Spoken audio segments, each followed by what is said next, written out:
এইফালে আমি গধূলি আকৌ ননন্দজনী ঘৰলৈ আহিলোঁ।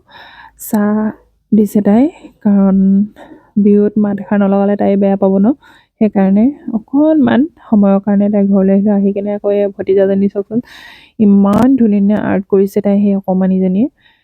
সঁচাকৈ তাইৰ হাতত সৰস্বতী আছে।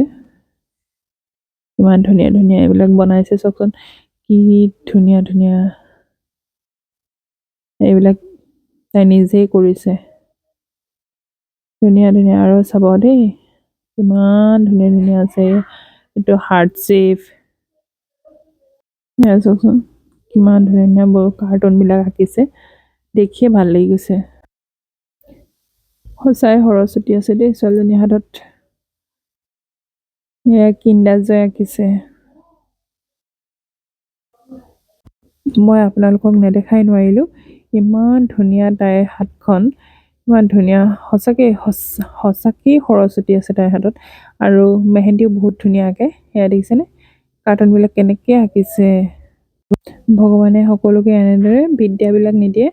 আৰু এইফালে আমাৰ মিষ্টাৰে ৰাতি সাজৰ কাৰণে, এইফালে খুৰীয়ে বোলে হাঁহ এটাকে মাৰ, ৰাতি ভাত সাজো খাই যাবি।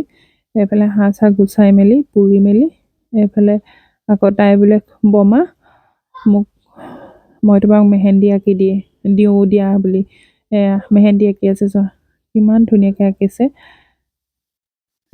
এইফালে মিষ্টাৰে হাঁহ বনালে, কাটি বাচি।